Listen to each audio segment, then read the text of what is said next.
Hello, hello. My name is JC. I'm a clinical exercise physiologist and cancer exercise specialist. And today we're going to talk about the best leg exercises to do after a mastectomy, but at a gym. So if you have access to a gym, this is a full breakdown of all the exercises that are best to do at the gym.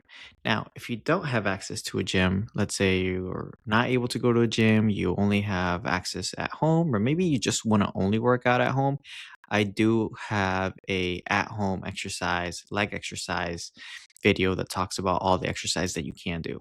Now, even if you do have access to a gym, I do recommend you watch that video first because it's going to give you a lot of the foundational exercises that you can do specifically during the recovery phase. Now, if you've seen my videos, you know that I talk about the recovery phase and the rebuilding phase separately because every time I post a video, somebody's like, well, I can't do this, or I'm not clear to exercise yet. And it's like, I know, I understand. There's a time and a place for each exercise. You don't have to do it all right after surgery.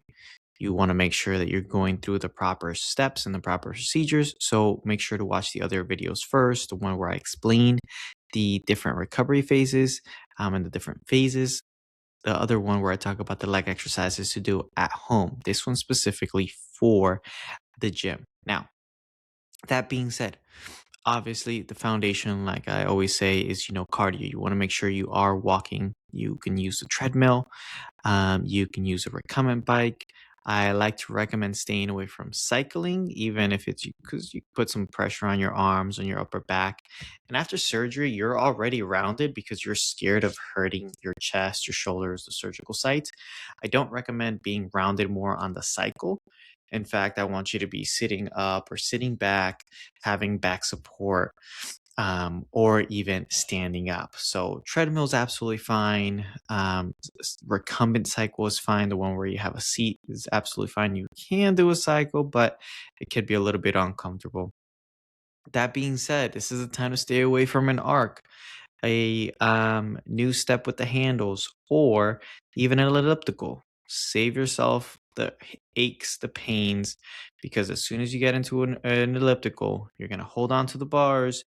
Those hands are going to come forward and backwards, and it's going to cause aches and pains on the chest. And you're going to be like, well, I can't do that. And then it's going to discourage you. So save yourself that emotional trouble, that physical pain, and just don't use those machines. The range of motion, the pulling, the thrusting on the arms is just going to cause pain. So don't use them. Treadmill's fine, like I said, or just even walking outside. Really, if you can walk outside, the better. Now, let's get back into the gym. Some gyms have a track. What exercises can you do? If you haven't seen the other videos, it's the same ones that you can do at home. The only difference is now, since you are at a gym, you actually have more resources that you can do. So you still want to do the big, about 5 patterns of leg exercises. You got your bridges or hip thrust. You got your squats, your hinges, your step ups, and your lunges. Now, the most important exercises to be doing is number one, your squatting patterns, and number two, your glute bridge patterns. So think about doing a glute bridge on the floor. You can do a marching, you can do a leg straight out, you can do a single leg, you can do a machine. There's some machines that you can put a strap on around your waist, and then you can do a hip thrust pattern. You can do a hip thrust on a bench, a glute bridge on the floor. You can put a Bosu ball where it's like the flat surface with like the half ball, inflated ball on top of it. You can put your feet on that and get a little bit of elevation to do the glute bridge. There's lots of different glute bridge variations that you can do at the gym or even at home. Now, the squat pattern, this is where you're really going to get the most use at the gym because, yes, obviously you can do it on a bench, but with the gym, you can do the hex machine. You can use the leg press. You can use, I do recommend staying away from anything that has to do with putting weights on a bar because you don't want to be holding things behind you like a back squat or even a front squat. But you can use machines that have that stackable weights. putting weights onto a machine is not really the best or the most practical for you at this point because you're carrying more than 5 pounds, and to put 5 pounds on a machine, you're not really putting on that much weight anyways. So I don't recommend necessarily using those. If you feel like putting 5 pounds or 10 pounds is still doable for you, that's okay. Generally, most doctors don't want you to lift more than 5 pounds or 10 pounds with your upper body anyways, so that's really the max that you can do. But if you feel like that's challenging enough for you, then you can use those machines for sure. But it's going to be better to have the stackable machines instead of the one where you're putting the rounded plates on the machine itself. So stackable machines work great for anything squat related. You can do a goblet squat, holding 5 to 10 pounds. I always recommend, instead of holding the kettlebell like a goblet, which is where you hold, your palms in front of you really close, you actually just turn the dumbbell on its side and you just hold it sideways. So that way you're not squeezing your shoulders forward. You actually have a little bit more space on your shoulders instead of rounding so much. So holding the dumbbell sideways works great as well if you're doing a goblet, but you want to stay away from anything like back squatting, good mornings, any weight in your back or behind the neck. Has a more injury risk, and you also have more likelihood of hurting yourself. So I'm giving you exercises that are low risk of injury, low risk of even hurting yourself, and maybe not injury, but just causing aches and pains. I want to make sure you're feeling comfortable at the gym.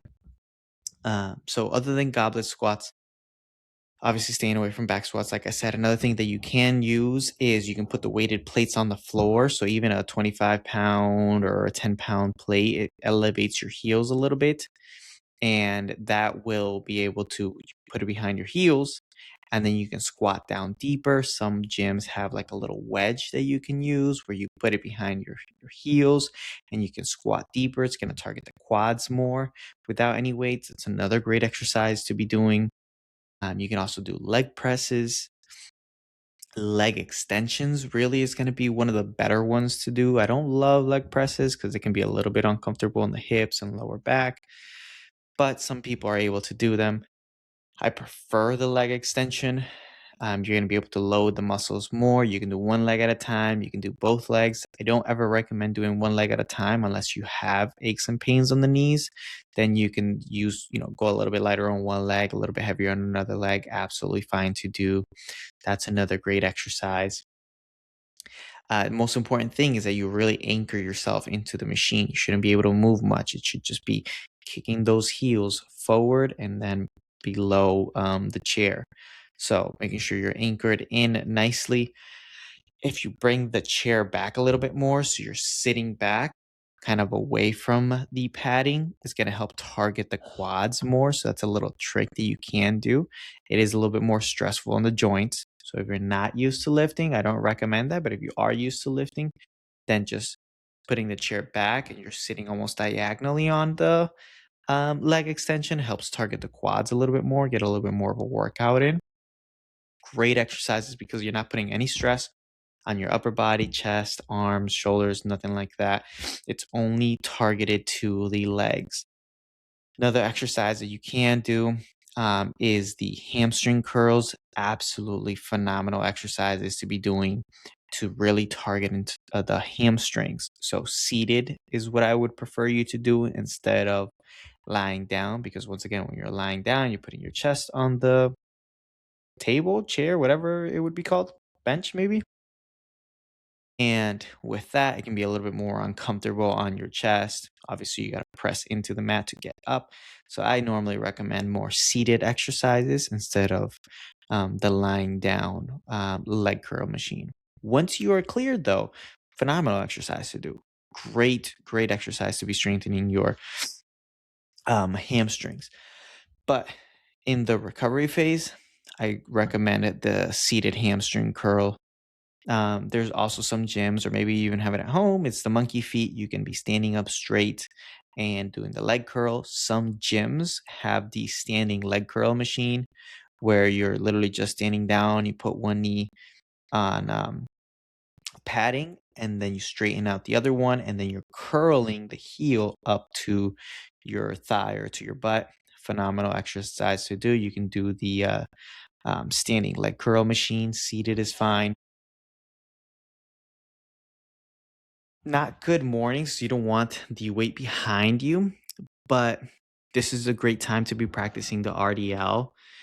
So having a PVC pipe or a light bar, 5, 8 pound bar to be doing the RDLs with. Romanian deadlifts are great to be doing and practicing at this time.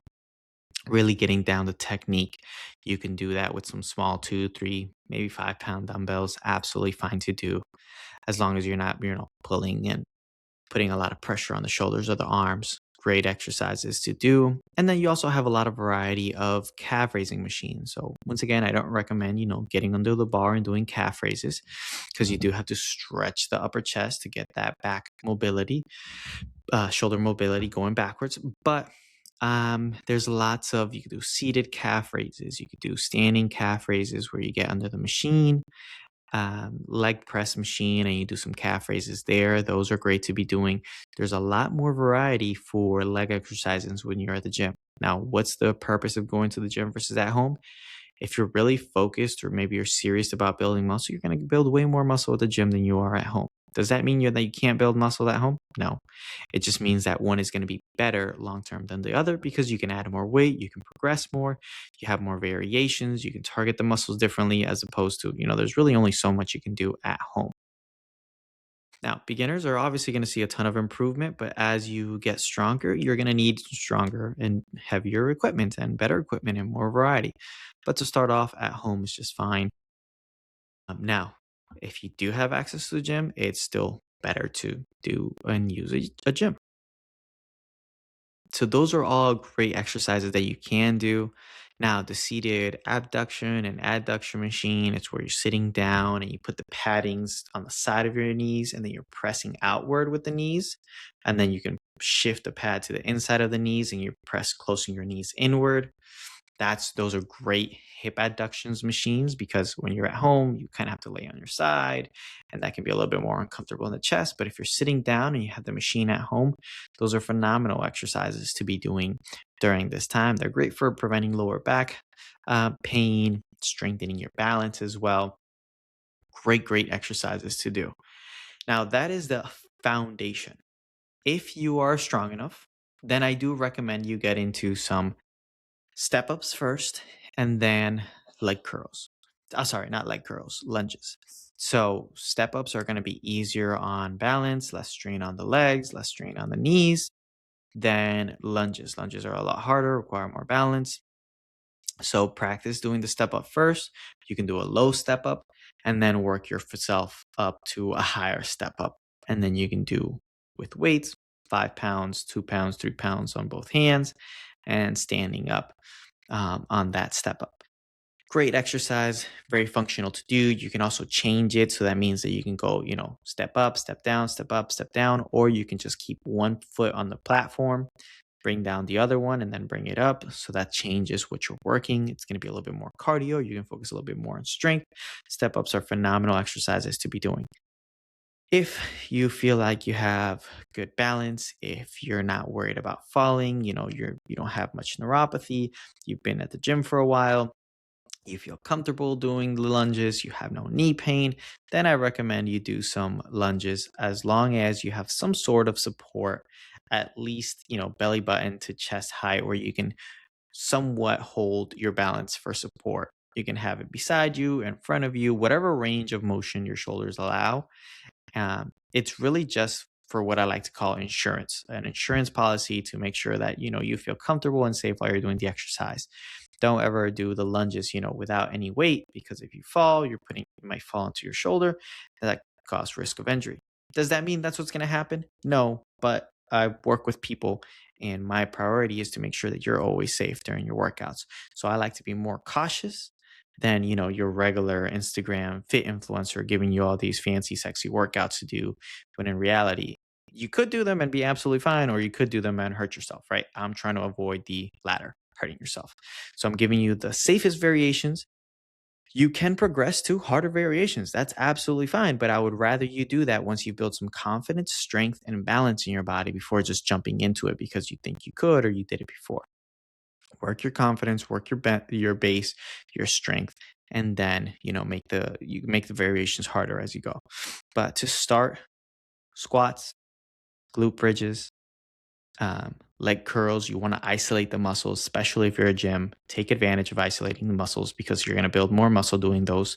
You're going to build more strength, and then leaving the step ups second to last. And then the last thing is lunges if you can do it.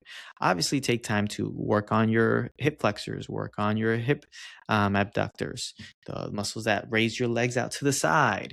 Work on the hip flexors, raising your knee up in front of you. All great and very important exercises to do that help prevent injuries in the future that typically get neglected in the gym. So, even though you can't do a full workout routine during this time, maybe for your upper body, you definitely want to take this time to practice muscles that maybe were neglected or strengthen muscles that you didn't, strengthen before or you had weaker before. Even some people who are extremely strong, lots of power lifters, get little aches and pains and little tinks here and there because, maybe their piriformis or glute med, these smaller muscle groups can get overlooked by the larger muscles and can cause different aches and pains. So working on your hip flexors, working on the glute med, the banded step ups or the banded sidewalks, doing some clamshells, some lateral raises, all can be extremely great exercises to be doing during this recovery phase. And if you have a gym, you're going to be better off building muscle during this time. So really use the machines to your advantage. If you can't make it to the gym, then that's okay. You still got a lot of different variations to do at home, and I'll go ahead and link that below so that we have those exercises. I do have a free workout program as well. If you want to check that out, I'll put that in the link below. But if you found this helpful, you're going through the process of recovery, or you know of somebody having a mastectomy or even lumpectomy, it doesn't just have to be a mastectomy, any chest surgery after breast cancer, these are all great exercises to be doing during the recovery phase. Once again, I'm JC. I'm a clinical exercise physiologist and cancer exercise specialist. And if you found this helpful, please share, follow, and subscribe. Have a great rest of your day.